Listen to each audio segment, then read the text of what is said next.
Welcome back to the Shoot Fast podcast. I'm your host, Cody Axon, sitting down, as always, with Joel Park. What's up, Internet? So today we are talking about taking classes, just everything relating to that topic. There's a lot of different stuff we can cover. So first off, Joel, what do you think about how often should you take a class for if you're a USPSA competitor trying to get good? I think one class a year is the max. I would definitely not be taking more than that. The normal model of classes for USPSA is like a traveling instructor. There's a handful of people who do it. I mean, kind of the main ones in my mind are people like Manny Bragg, Ben Steger, Bob Vogel, Elias Frangulis, who started doing it recently. And there's a handful of people who do it that are people like that. But I think that's generally what we're talking about when we're talking about taking classes, correct? Yep. So when do you decide if you're ready to take a class? I think, well, first of all, we'll get into this. When you take a class, you're not expect to be like a whole new person in 2 days. So part of when I decide I'm ready to take a class or thinking about taking a class is you're stalled on progress, you're ready to learn something new, or you feel like you've worked on the stuff that you know you need to be improving. And so you're looking for a fresh perspective. You're not sure what to do. You need some direction. I agree. I've seen a lot of people, and I would say probably actually the majority of people who take classes for like USPSA stuff.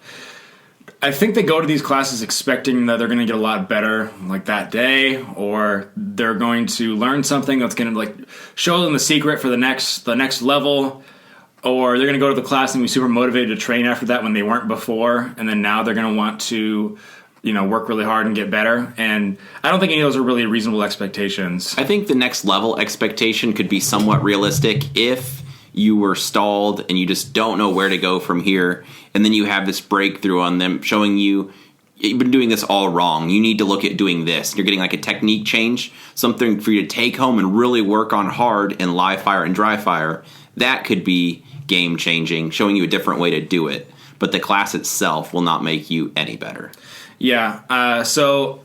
And the difference in that situation is you're talking about somebody who is already working and is already trying to get better. Yes. And then, taking a class with an instructor shows them something that they need to get better on. It's not like they go to the class and then now they start working harder and now they're going to actually make progress. I think if you're already not trying to make progress or you're not already training a lot on your own, you're kind of just wasting your time. Unless you really think that, like, this is your New Year's resolution, like, 1 in 100 New Year's resolutions actually does go well, where somebody says January 1st, I'm going to change everything, I'm going to start, like, working out, and then they actually do start working out, and they actually stick to it. So if you're that one person who actually can stick to a New Year's resolution, maybe making, like a class resolution, like, I'm going to take this class, and then after that, I'm going to start training really hard, and everything's going to be different from now on. Then if maybe in that very rare case, that's a good idea. But I think for most people, if you're not already doing that, taking classes isn't going to change anything for you. For sure. What do you think about, should you be a certain classification or skill before you take a class?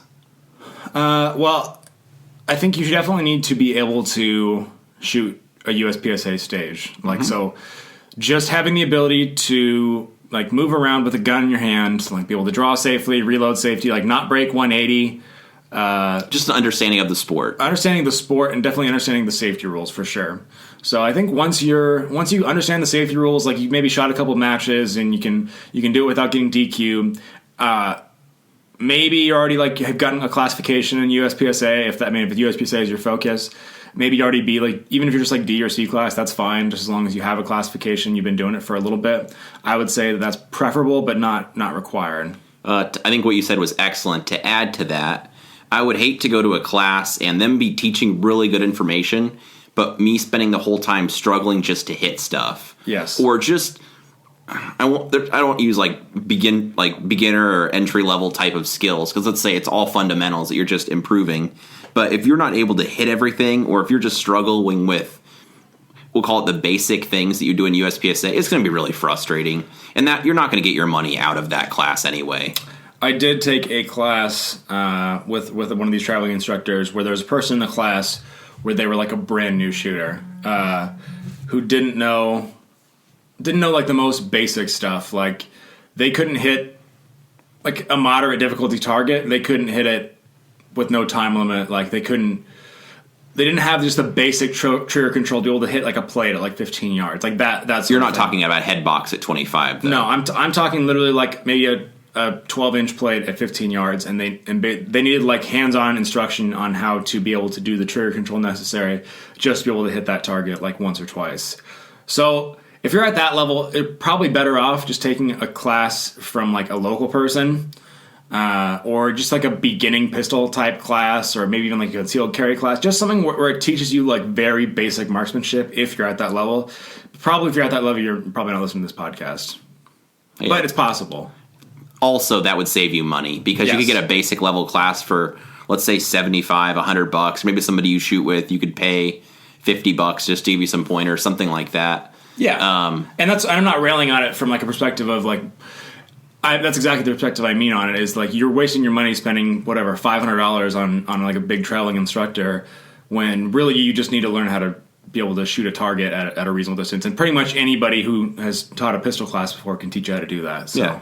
Okay, moving on. What do you think about, like, how do you do homework on the instructor you like? How do you pick who you want to take? So if you have 3 different dudes coming to our club, let's say within the next year, how would you pick which one? Well, I'm a special level of neurotic, so if that person has any like training materials out at all, I'm gonna consume everything they ever put out. You probably already own it. Yeah, I probably already own it. I mean, frankly, so I think that I put a lot of stock in that, in looking at what other things has this person put out. Like I've watched most of the DVDs or like read all the books from any of the major instructors, and I kind of know what their teaching style is, the kind of stuff that they go through, what kind of drills they teach, that sort of thing. And so I put a lot of stock in that. But there are some of the traveling instructors who do not have so much of the material out, and in that case, I mean, for me, the first thing I look at is their shooting. I mean, are they?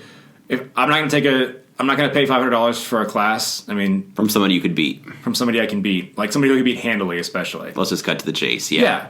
I mean, if it's somebody who maybe has a lot more experience, been in the sport for a lot longer, but maybe I'm at a similar level, I would consider taking a class from that person. But if it's somebody like if I go to a match, like they're not even going to touch me, then why am I going to pay this person money to take a class from them? It just doesn't make sense to me. But that's just me. Another thing I did was just watch YouTube videos, or if they have any, like what you're saying, any kind of information out there, just to see if it's a person I would like. So let's face it, there's some people that you like and dislike based on personalities, whatever. Some people you mix well with, some people you don't. So if you watch videos of that person and you're thinking, this is somebody I'd want to hang out with a couple days, I think I can learn. If it's somebody that's annoying or you don't like, I think you'd be less likely to learn from that person. Think about school. If you're taking some class and if it was a teacher you don't really like, I would have a tougher time learning from that person because they're annoying to me. Yeah. To put it bluntly. Yeah, I mean, I've talked to a local guy before who took a class from an instructor, a major instructor, and he thought he was very abrasive and didn't like his personality, and he, from then on, refused to take any more classes from him. And that's totally fine. Just because that one person feels that way doesn't mean that nobody gets value out of that person's class. But, he knows himself, and that he was frustrated talking to this person. He didn't find the way he taught productive, so he just didn't go back again. That's totally fine. I mean, yeah, I would do the same thing probably. The other thing you could do is if it's somebody that's new starting up classes, if you know of somebody that's taken one of their classes, you could always message them. Like I've taken a couple classes and I've had friends message me just to say, hey, I saw you took a class from this person or this group. What did you think? Is this a good fit for me? So if it's somebody that you know and you would value their opinion, that's a good idea also. You have on your show notes, are they safe? Is there any examples, anything that comes to mind when you wrote that on here? Well, I was thinking about, that was actually more applies to Ninja Turtle instructors, which we'll get to in a bit, like the face shooter groups.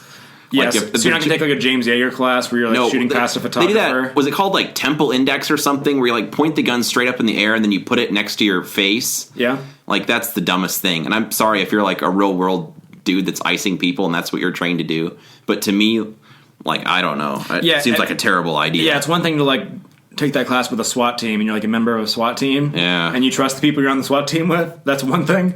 But yeah, going to like a tactical LARPing class where everybody's like 400 pounds and wearing their digital camo, their chest rig, like digital camo.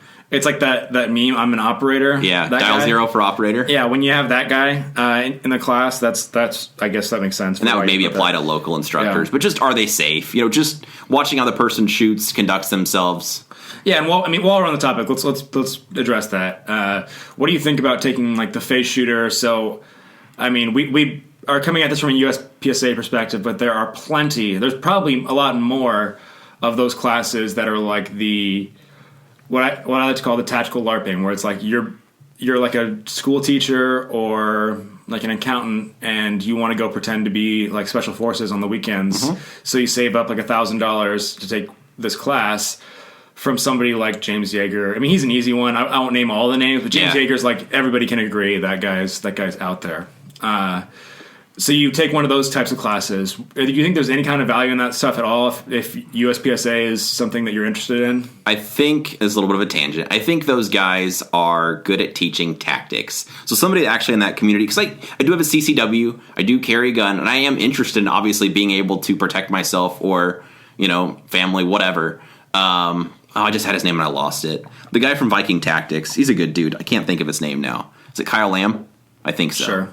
He was talking about he was in an interview, and it was a terrible interview, but they were trying to get him to rip on USPSA, saying it was dumb. And his example was, if you take somebody like Rob Latham and you take him in like a Ninja Turtle class, and I'm calling it that, but like a defensive class, he already knows how to shoot. So all you're teaching him to do is stand behind cover, which is cool. Like, you'd want that guy, you'd want Rob Latham if you were in a shootout compared to somebody else. So I know this is getting into a tangent, but that would maybe teach you tactics or something different. But I don't think those type of classes are teaching you how to shoot USPSA well. I think they're teaching you a different skill set. Yeah, and like you said, if that's something you're interested in, I mean, that's fine, but just separate that from your USPSA training of like the tactics classes. Like, you're spot on as far as really the only thing that's different for tactical type shooting is you just are standing behind cover, working with a team, that sort of thing. But like being able to draw quickly, reload quickly, but pointing a gun and pulling the trigger. I mean, that stuff's all the same as what we do in USPSA for sure.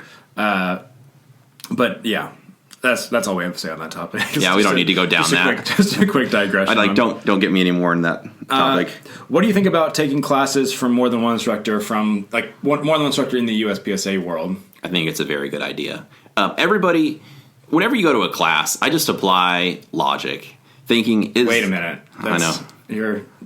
What is this? What is this logic thing? I know. So if they're teaching you to do something, like reloading is a example I could think of. Some guys, like we know a dude that's so like they bring their 650 to the range and they're yes, magazine changes. Oh, okay. We have like a 2-time or 3-time GM dude that shoots with us, and he keeps the gun more out in front of him, and he is like crazy fast doing that. Yeah. Me, I bring the gun lower to reload. So maybe the instructor teaches a different way of doing mag changes that maybe you dislike or you like, but it's giving you a different perspective, and you can try that, and maybe you will or won't like it. But I'm sure there's something out of the class you'll pick. Just because you're going there doesn't mean everything he tells you is what you need to do.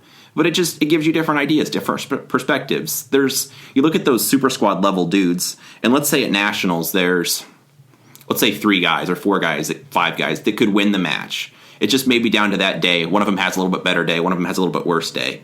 They might all go about it a little bit differently. So I think it's interesting just to see different shooting styles and see what works for you, what you like. Yeah, so one of the classes I've taken was with Manny Bragg, and this is just an example of what you're talking about. So one of the techniques that he teaches in his class is a hands at side draw, and he has a specific place where he always puts his hand on his holster, and I've seen him do it at matches. I mean, this is legitimately what he does, and so this is what he teaches other people to do. He puts his hand like a specific spot on his holster, and then he kind of drags his hand up the holster and finds the gun that way. And so when he's teaching that in class, I tried it one time, and then I immediately realized why I'd kind of tried something like that before, and I stopped doing it, and I immediately remember why, which was when I do that, I cut my hand, like the meat of my strong hand thumb. Oh, on the rear sight? On the palm, on the rear sight, like on the sharp part on the rear sight, and just gash it wide open. I had done that in the past, and so I stopped drawing in that manner. And I felt just like a little tinge of that, like, oh yeah, that's right, I gashed my hand open doing this, I'm not going to try this technique. And like when we were going through it, he could kind of go on the line talking to everybody about it, and then I explained to him like, yeah, this is why with my specific setup it'll destroy my hands and I won't be able to shoot. And he's like, okay, that's reasonable. And he's a reasonable person. Some instructors might be like, no, you have to do it this way, but he's like, okay, yeah, that makes sense, and so just don't do this. And so I didn't do it. But just apply that same logic to anything they're teaching. So just because they do it a specific way doesn't necessarily mean that's the only possible way that there is to do it. But I also wouldn't be so set in your ways that you're not willing to try anything else. Because that's why you're paying to go to the class. Exactly. But that obviously had a very specific reason of like, I'm going to hurt myself if I do it this way, so I'm not going to do it the way that you're teaching. Yeah, but you're paying to go to a class to learn a different perspective. Yeah, I agree. Yeah. So when let's say you already signed up for a class, you chose an instructor that you like, that vibes well with you. When you're prepping for that class, let's say maybe you're like 2 months out, what kind of stuff are you doing anything different to prepare for it? I would want to train up so I'm feeling very to my normal ability, let's say. So I would want to, like I'm going to a match, I would train up so I'm ready, I'm feeling comfortable, I don't feel like I have any issues with my shooting skills, I feel warmed up, if that's an easy way to describe it, like I'm ready. And then another thing that I think is very important is I would be very careful of my hands a couple days before that. So I would dry fire and everything, but right before that class, I would be mindful of not having my hands raw from dry firing too much or tore up, that kind of thing. So are you going like full George Costanza and you're wearing like oven mitts, walking around and everything? How'd you know? That just makes sense to me. Same thing for a match. I'll dry fire really hard. You'll have a travel day where I'll take it easy on my hands. Maybe the night before you dry fire just very little, and then that way you're just fresh. Yeah, other than the taking the day off thing, I do the same thing. I would treat it like a match where you're like a major match where you're kind of training up, you're kind of trying to peak leading up to it, where you're bumping up your training, doing a little bit extra, so that way you really feel like you're at the top of your game prior to going into the class. That way you're ready to learn. Yeah, you're not spending the class what I wouldn't want to do, for example, is take a class in December, because usually by December I've like taken a couple months off prior to that where I'm really not doing much, and then if I took a class in the middle of December, it'd be like, okay, this is how I shoot a gun again, like this is what it feels like. I would just be spending the majority of the time shooting just trying to remember like what my previous ability was and try and kind of get back to that level. Just like you're saying, I want to be like as good as I can be. I want that to be pretty much the best I've been in my life, and that way, like you said, I'm ready to learn and I'm ready to add new skills rather than just trying to get back the old ones that I used to have. Yeah. What do you think, is there anything specific you think you should bring to a class that you wouldn't normally have with your range bag? I honestly can't really think of anything. I couldn't either. The only thing that really comes to mind is versus like a regular range day is generally a class you're going to be out there for somewhere between 8 and 10 hours, and a lot of times it's 2 days in a row. So just having like provisions to be able to live, water, snacks, that long, towel, the normal stuff. Yeah, water, snacks, towel. Like 6 lunches. 12 dinners. I don't know. I mean, just anything that you would need for a major match where you're going to be there all day. That's the kind of stuff that I would think about bringing. So, some guys talk about bringing a pen and paper to take notes. I've never done that because you're probably going to have it in your range bag, and it's like the person's up there instructing or teaching. Like, hold on, I'm going to go to my range bag and get my pen and paper, and then you're trying to write it down while he's speaking or something. I know some people that like that kind of stuff, but I don't personally do that at all. Yeah, I mean, just in general, I'm not a note taker. Like even like in school, I would go to class and just like listen to the instructor, and I wouldn't like sit and take a whole bunch of notes. If it was the kind of class where you get away with that, because when I sit and take notes, I feel like I'm focusing more on the notes than I am on the actual information. Like stuff's passing you by while you're writing it down. Exactly, and so I'm not a note taker in general, but I wouldn't even if I was a note taker, I would probably suggest against trying to take notes in class, just because for what you're talking about, you're taking time away from what you're actually learning to write it down, and maybe if you're a hardcore note taker, that might work for you, but that's not what works for me personally. Another thing that I didn't have in my notes, but if they were doing, for instance, on the range where we did a class a couple years ago, I can think of, we were down range, let's say 20 yards was like the majority of the shooting, and then you had to go back towards the back to, like, there was a set of benches where everyone had their range bags, their ammo and stuff. If you're doing the majority of the shooting at the end of the range, bring all that crap with you. I don't care if you're out in the sun. Bring an umbrella if you need to, but I would be up there closer to that instructor, so while you're loading magazines and stuff, you're paying this person, it sounds like a nut hugger, but you're paying this person money to be around them. Mm-hmm. I would load my magazines and stuff around that person, just because if they're giving someone else instruction or they're talking about skills or something they've seen, just so you're absorbing as much information as you can. Yeah, it is a little... I'm not going to repeat what you just said, but... Sorry. It is a little weird, but I'm the same way as far as... I'm paying this person money, and I only have a limited amount of time to spend, like, to take in whatever knowledge I can get from them. So I make a habit of, if I'm taking one of these classes, I want to spend as much time, like, within earshot of the instructor as possible, so I can get as much information as I can. So, like, even down to, like, if some people are going to lunch in one place, the instructor's going to lunch in another place, I will follow the instructor to lunch. Of course. If we can get dinner afterwards, I'll follow the instructor to dinner. Like, I'll go full on, like, everything I can do to spend as much time with this person as possible. Yeah, like a clinger. Yeah, I go full clinger because, I'm paying money, and I don't have access to this person normally, and this is somebody I want to learn from, obviously, if I'm paying to take a class. So I want to learn as much as I can in as much time as possible. For sure. So, I mean, it's a little creepy, but... You're like a stage 5 clinger when you try to hold their hand or something. I would say stage 4. All right. Not going all the way. Yeah, just be around that person. Pay attention. What do you think your goal should be from the class? Should you have a goal when you go there? I would say any class that is structured properly, the goal of that class should be to give you something to practice, give you something to get better on, and kind of give you a plan going forward.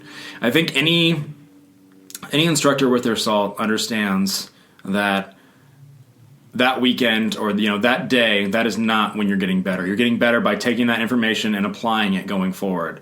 So any instructor is going to know that, and they are going to they might not explicitly say, like, do these drills this many days of the week or anything like that, but you should get a sense from that class what you need to do going forward. So I think that should be your goal, is to figure out, what do I need to do for the next, 6 months, for the next year? I mean, depending on how much you have to work on, it might carry you over a couple years of, like, I know everything I need to do for a long time to make my weaknesses into strengths, kind of develop new weaknesses because my old weaknesses, I've completely crushed them, that sort of thing. That's what you should come out of a class with, not necessarily thinking, oh, I'm so much better than I was, on Thursday, and then on Sunday after I'm done with the class, now I'm like a totally new shooter. Yeah, so you shoot, let's say on a heavier class, let's say you shoot 2,000 rounds in 2 days.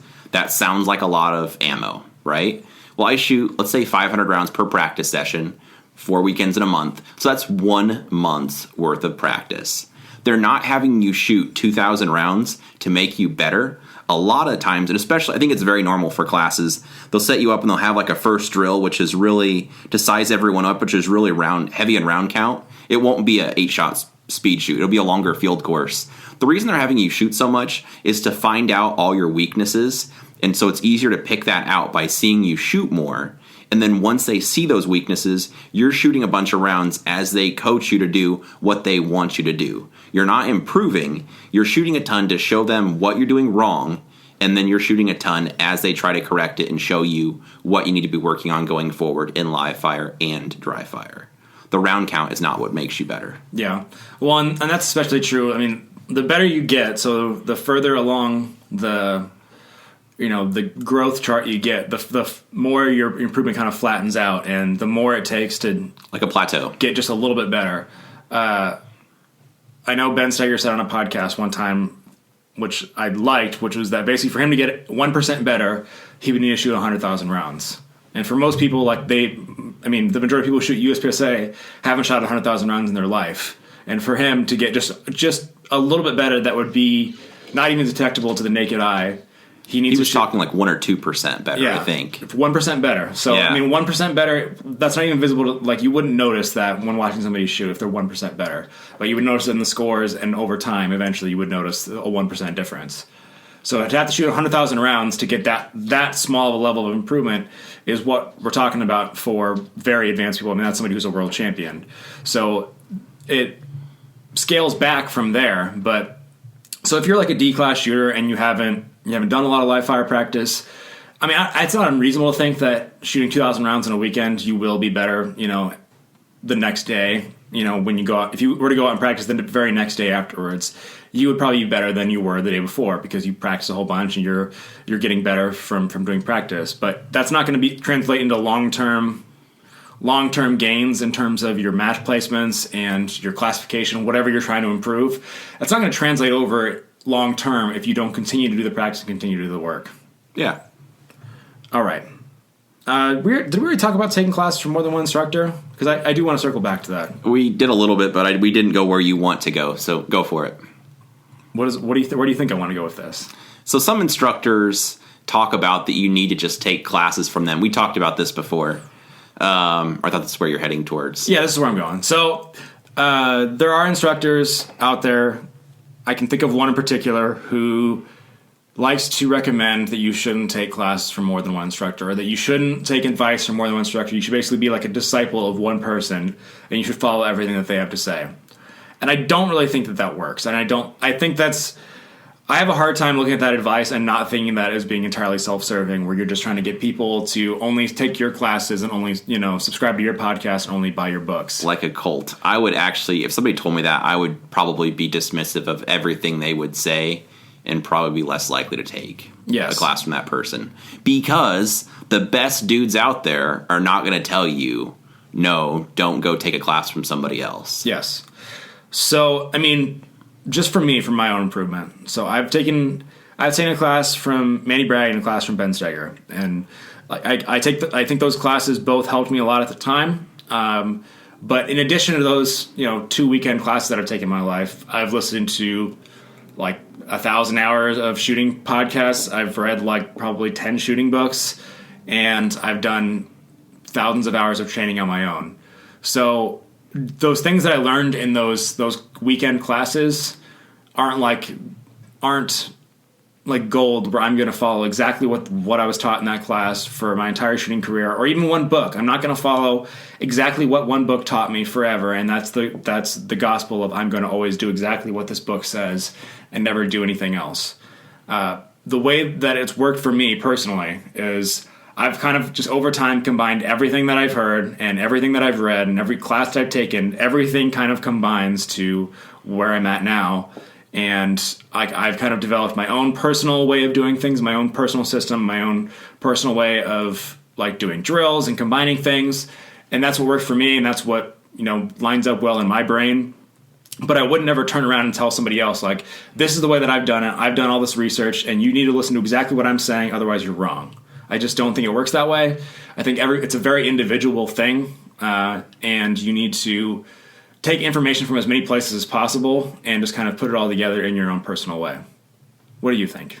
Completely agree. You said it very well. I would like to go back, since we're circling around, talking more about taking maybe instruction from somebody in your area or your club, something like that. Sometimes people charge like $50 or something like that to go train with them. What do you think about that? Is there ever a time where that's bad? Like training with a local dude that's going to charge you $50 to go shoot with them or something like that?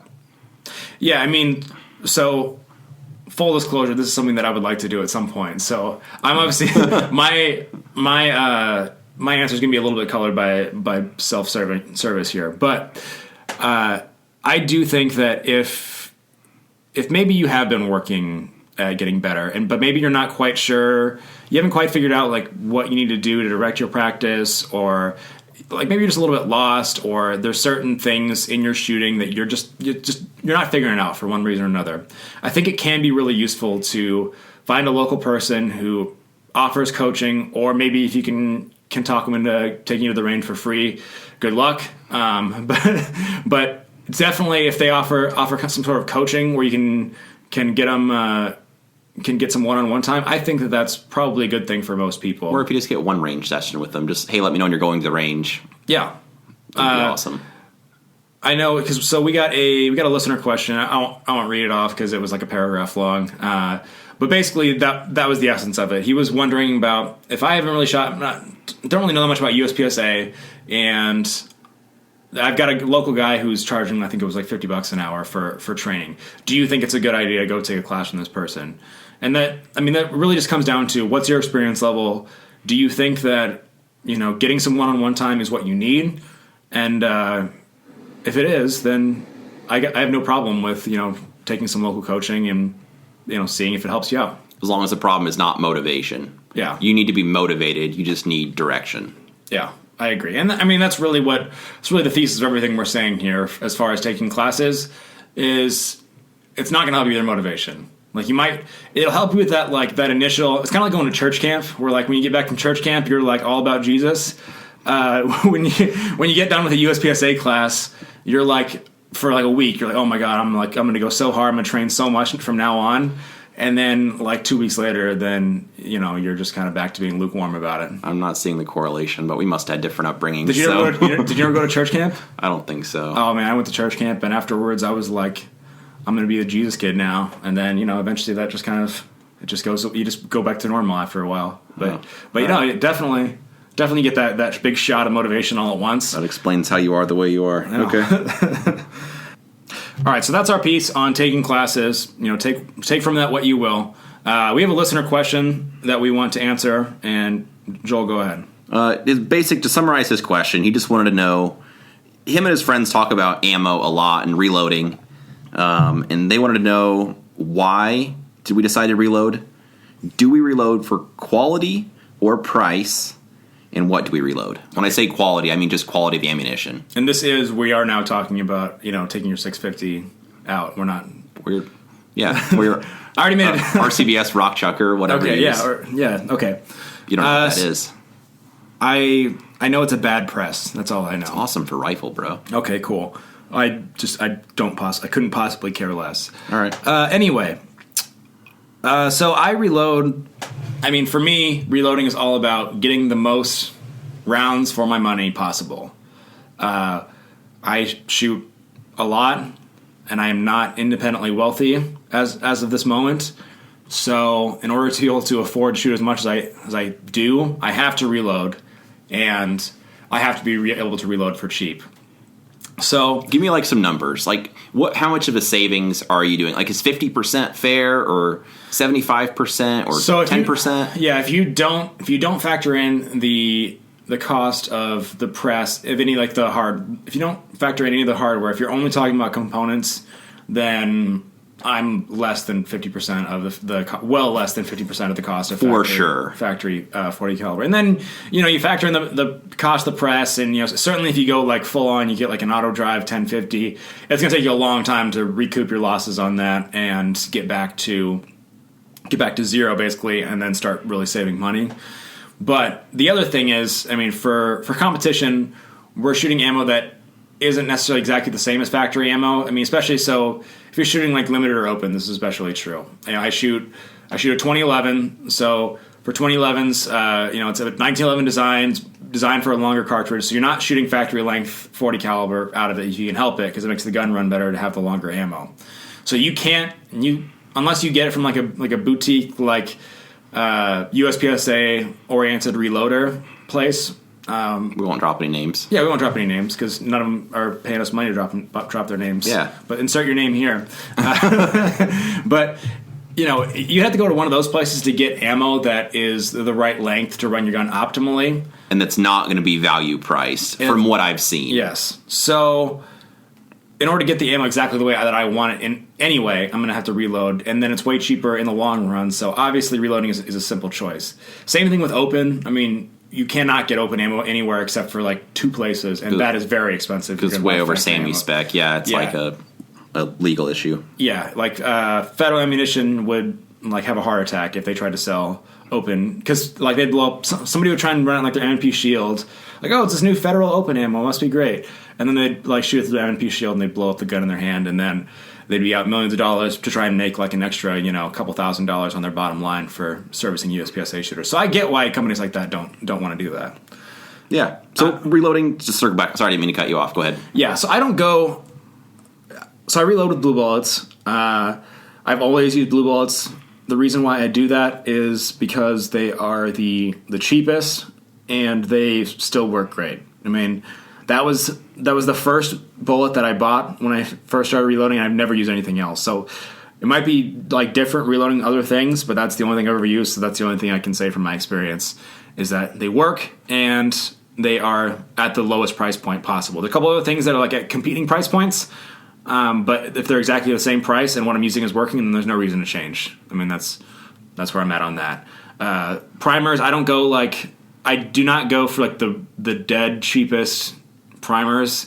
I generally use like CCIs because they're kind of middle of the road. They work fine, and they're middle of the road on prices. I'm not going to go full on like Tula primers that may or may not work in my gun, just because I want to make sure my gun actually still works. And when you really break it down, whether or not it costs you an extra, point zero. We're talking about fractions of a cent. We're talking fractions of a cent. Like the give a penny, take a penny.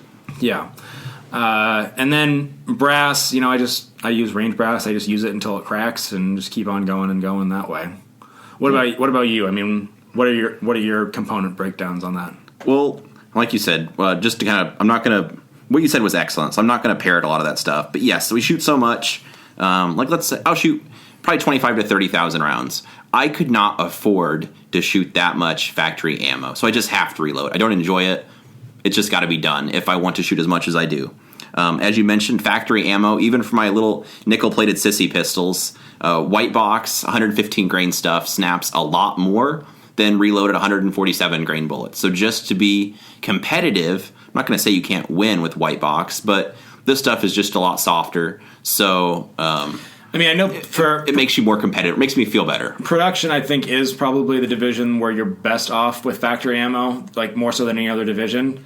Because, I know, like, top people, like people winning championships, are shooting, some of them shoot, like, Federal American Eagle ammunition, or maybe that, like, Syntec stuff. So if you're using like the 124 or 147 grain stuff, you're probably fine. If you're using that stuff, you're probably fine with factory ammo. But again, you still run into the problem of cost. Just don't shoot the 115 stuff, or try something else. Anyway, yeah, somebody asked. That's why we're talking about I know. This is like I can just feel it in the energy in the room right now. We're really phoning this question in, but this is just not where our interests lie. All right, move along. Wait for deals. It's just a topic I want to talk about. If you're going to reload, buy 1,000 of something.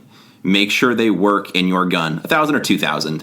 At that point, you're good to go. For instance, I shot plated bullets for a while because they were cheap. I then stumbled across blue bullets, which is what I shoot also. I have literally 45,000 blue bullets right now in my basement because we had a group buy. The price was better than what I could get them for normally. So I bought a lot of them because it was cheaper. I'm going to shoot them eventually anyway. I'm not interested in changing what load I use, so I just bought a ton of them. You have 45,000 bullets? Yeah. God, you're impressive. Thank That's you. Amazing. I was just trying to impress you. I'm impressed. Primers. That's a lot. A guy we shoot with did a group buy where he had like a tax-free deal. So yeah, I would not shoot Tula or something like that. But he had CCIs. I set my guns. You definitely pay tax in case we have an IRS listener. Oh, sorry. Yes. It was just a lot cheaper than normal, but definitely was taxed properly. Yes. All right. So yeah, not some like Wolf or Tula something, but any of the big name, like the Remington, Winchester, Federals, whatever. He had a deal on CCIs. So I think I took like 25,000, something like that. And I already had 15,000. It was a good buy. I'm going to use them anyway. If you can afford it, just buy it. The only thing I do want to say, or still on the topic of components, is I would do everything you can to not be one of those people who only can use Federal primers in their gun. Yes. Especially, really, as long as I've been in shooting for the last like 4 years, Federal primers are like almost impossible to come by, and so you're like scraping together it's like a zombie movie where you're like looking for canned food on shelves. Yeah. Like it's desolate trying to get Federal primers. So I just wouldn't even go down that route. It's not worth it to make your trigger just a little bit lighter when you got to go through all that effort to get Federal primers. It's just I couldn't possibly stand to do that. When I set up my guns, that was the first thing I told the guy that set my guns up. because he was like, I can get the trigger this light and stuff. I'm like, all right, this is the range of mainsprings. I want at least this one, which is the second from the heaviest one. I don't care if the trigger's heavier. I'm not going to have problems. Like, put that hammer spring in my gun. And that was it. I didn't even try the lighter ones, because exactly what you're talking about, you just want the thing to work. Yeah. So, just buy everything in bulk. Like Cody said, it's easily 50% or more by buying in bulk. You'll get that discount. So, and another thing that I've been doing lately, especially since it's still been cold, and I haven't been able to go to the range as much, is I've been trying as much as possible to reload in bulk. So I think I have 6,000 to 8,000 rounds loaded right now. And I'm planning on continuing to load, so I'm not going to shoot those 8,000 rounds and then in a few months go back and do all my reloading again and then build back up to that. You just have a cushion. My goal is to keep that cushion and then just keep reloading on top of that, because I have had it happen before where I took a week off work. I was planning on doing a whole bunch of shooting that week, and day 2 of that, my press broke in an unfixable way, and I had to basically pay for overnight shipping to get this part replaced so that I could continue shooting that week. Otherwise, I was out of luck. So do not reload the night before a match, which I've seen plenty of people do that. Do not be the guy who's reloading right the night before the match, the night before your practice session, where whether or not you can practice or whether or not you can go to the range is contingent on your press not breaking at the last second, or you're not running out of something you didn't realize you were just about out of. Also, you don't need to be a doomsday prepper. You don't have to have a wall of 45,000 or 147 grain blue bullets, for example. But don't buy the stuff like you buy bread and milk, because at some point, like blue bullets, for instance, we placed our order. We bought hundreds of thousand at our club at one shop, pallet loads. So at that point, we exhausted everything they had, and they had to back order stuff. So you don't want to have a match coming up next week and you just take for granted that you can go online, order it on Monday, and it'll be there on Wednesday. That's just dumb. Just buy that stuff ahead of time. The last thing before we move on from this is he was asking about what we use to reload, as far as the equipment goes. I don't really think it matters. I do really think I like using a progressive press, just because squibs and double charge are obviously a danger. And I like a progressive press, which what that means is every time you pull the handle, it indexes on its own. So that hopefully alleviates the chance of getting a squib, which would be a bullet with no powder, or a double charge, which would be a bullet seated with twice as much powder as you should have. Yeah, especially if you're shooting a gun that's worth thousands of dollars and you're reloading on a press that's worth $100. You got to do the math at some point. If I'm more likely to blow up my gun using this inferior press, why would I not just spend a few extra $100 on a press that is more likely to not have that issue, and so that I don't blow up my multi-$1,000 investment? Yep. That's just or me. Even forget the investment, just your eyesight or the ability to use your hands or have a thumb. No, I'm not worried about that stuff. It's all about the money. Hashtag Bionic Man or something. But your safety and your health is worth something. So I suppose there's a reason we wear safety glasses. But I saw a guy double charge an XD at our club, where it's pop, pop, bang, and it was oh no, is this guy okay? And the magazine had blown out the bottom of the gun, and rounds were on the ground, and his hand was kind of messed up. He was cut open because the polymer frame had given out, and luckily, he had safety glasses and he was okay. But to go on my little safety rant, but that's a real problem. Yeah, you don't want to put yourself in a situation where you're yelling out, "Does anybody hear a doctor at the range?" So. Yeah, that's a good point, I suppose. I suppose you can take it that direction of, not shooting yourself or blowing up your hand. Only other thing I'll say on that is we're talking about presses. I do have a Mark 7 650 that you were kind enough to sell to me because you didn't feel like dealing with it anymore. And full disclosure, it was not due to an issue with the Mark 7. It was due to an issue with my press. We're still holding out hope that Mark 7's going to sponsor this show. So. Oh, all right. I had to send my press back to Dylan because it was pretty much done. So. And that's, But not that I never had a Mark 7 press or Mark 7 on that reloading press I sent back to Dylan. It was, the press had problems before. So for the Dylan rep who's listening to this right now. It's... The 650 on the Mark 7 can be a pain. I've spent hundreds and hundreds of dollars on replacement parts on the 650 because the press is so unforgiving in that like it doesn't have that same feel that a person does, where you're not just going to jam through issues. So you end up replacing a lot of parts. Like I've replaced the priming system. I replaced the entire priming system recently, which ended up being a really good decision because now it actually works really well again. And then the brass feeding system, it's just, there's always something, but lately it's been working great, which is why I have so much ammo built up, because like when I sit down, it just works. And when it's working like that, I'm like, all right, I'm just going to keep going until I can't like keep my eyes open anymore, because I want to get as much out ahead of me as possible. Yeah, but to share, Cody and I are shooting hundreds of thousands of rounds in a couple of years, so... Yeah, you don't need to get that, but... No, I'm just saying, your press is not wore out due to a defect with it. It's because we've used them so much. Yeah. Yeah, I mean, that's fair. I mean, my 650, including the time before and after it's had the Mark 7 on, it's probably put, like, 150,000 rounds through it or so. Yeah. And that's, like, the majority of people who buy a 650 are going to load, like, 10,000 rounds on it in their life, like, ever. Yeah. So, things wear out. That's just the nature of the beast, and... I'm not gonna blame Dylan. I'm not gonna go on and smear their name because I'm putting more than the intended amount through. Just like if I drove a car for 500,000 miles and then it broke down, I'm not gonna say like, oh, this is such a terrible car because it broke down. Just it's how things work. Machines wear out and we move on. So. Whatever. I've had enough of this crap. Right, yeah, I'm done. Last thing I just want to say is, oh my god, just shut up. We just said we shut were your done. Face. You just said we were done. Case gauge your ammo too. When we're talking about reloading, it's just get the hundo case gauge from Ben Steger Pro Shop. Do not put one round at a time at your barrel or some little like Evolution Gunworks thing that you can case gauge 3 rounds. Get the hundo. It'll make your life better, and you need to case gauge stuff, because if you don't, you will have a jam at the most terrible time, and it will ruin your day. So end. Yeah, I do case gauge my ammo as well. I case gauge my ammo as well with a hundo case gauge. But for my practice ammo, I'll case gauge it all, and then if it doesn't pass case gauge, I'll like pull the round out and check and make sure it's not cracked or anything like that, and then I'll just use it anyway. The only time I have to make sure that everything completely case gauges is for my match ammo. I kind of use the case gauge as a way to catch like cracked brass and that sort of thing. Yeah. So that is another benefit of it, but definitely I do case gauge as well. So all right, no more. We're done. We're done talking about reloading. When in doubt, throw it out. If it doesn't case gauge, it goes straight to the garbage. I don't have practice ammo. All right. It's like 8 cents. It gets thrown away. Okay, we're done talking about reloading.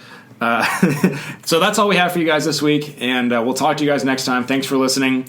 Rate and review us on iTunes. Tell a friend, all that stuff, and we'll talk to you next time. Thanks.